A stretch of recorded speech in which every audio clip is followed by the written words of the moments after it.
Welcome back. I've been waiting for the perfect day for the particular job that I'm doing today, and today is the perfect day.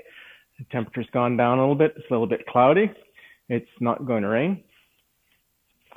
And so that makes it a perfect day for Coppercoat. Now, I know you probably have no idea what Coppercoat is, but I did a little bit of research on anti-fouling bottom paint, and it seems to me that the greater cost for Coppercoat is nowhere near as high as the cost for ablative or the standard anti-fouling paint that most people put on their boats. The reason for that is, one, you got to pull your boat out of the water. There's a cost about $300. Then you got to pay for your paint. That's about $200.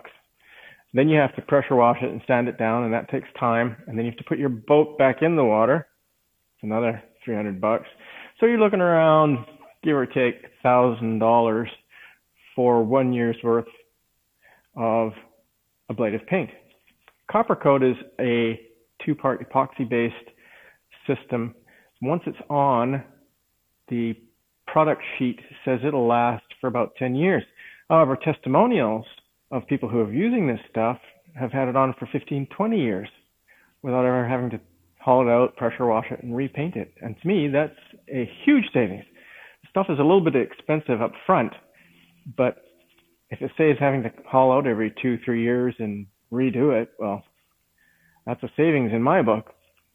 Anyway, this is Coppercoat. Not this. This is paint roller. This is Coppercoat.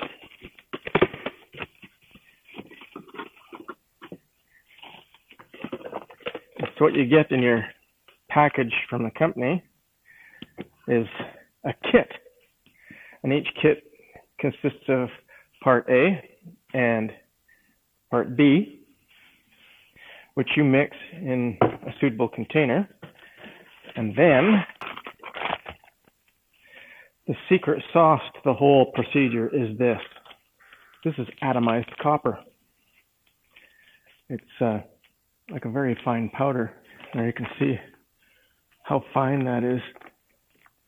It's like talcum powder.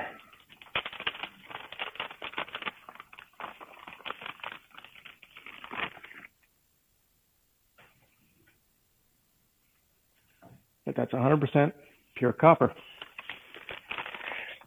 So the way this stuff works is that you put it on.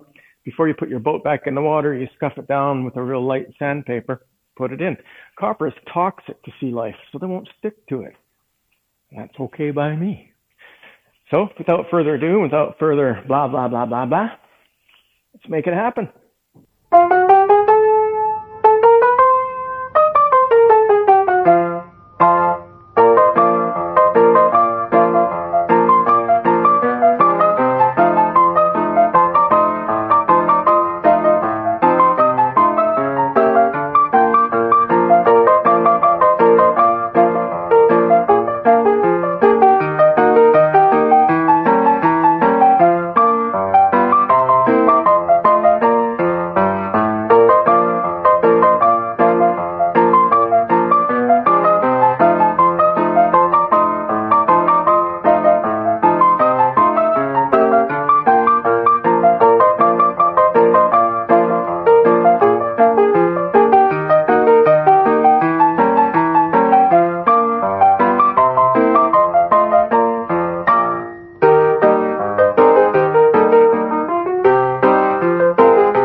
it's been a full day's worth of work, but the results are very satisfactory. Take a look. There you have a boat with coppercoat all over the bottom. It's a bit of an experience doing that. It's a water-based epoxy, and each liter kit of epoxy and hardener, resin and hardener, has about a 2-pound pack of copper, atomized copper. It's like baking powder. It's so fine, poured into it. And it's got about a half an hour pot life on it. I thought it was going to be a little bit cooler than it was, but this afternoon it warmed up. So I was actually racing the clock every time I did a liter of treatment. It was starting to harden in the tan, but I didn't have any serious problems with it. I still have 1 liter kit left to do underneath the poppets, the jack stands, and all around the rudder where the pintles and gudgeons are. You can still see the gray in there, but other than that, it looks really good. 4 coats worth. The next step in the bottom treatment is to sand it. I've got to use about a 320 grit paper and sand it down to expose the copper. Once the epoxy has hardened and cured for a few days, about 4 or 5 days, we'll let it sit, and then we'll go at it with some superfine sandpaper to expose the copper, and that'll be the end of the barnacles and mussels and other nasties. So that's a major part of my project plan complete, and the next part I will be getting the wood back on, so the rudder cheeks, boomkin, bowsprit, and I think we've got a week left in August, and then the rigger comes back from his holidays, so I can give him a call and we can start thinking about getting the mast back on her. It's starting to look like a boat again. Anyway, I'm going to head home. I'm tired. Going to have some pizza, maybe some beer, and just enjoy my evening. So as always, fair winds, following seas, and God bless.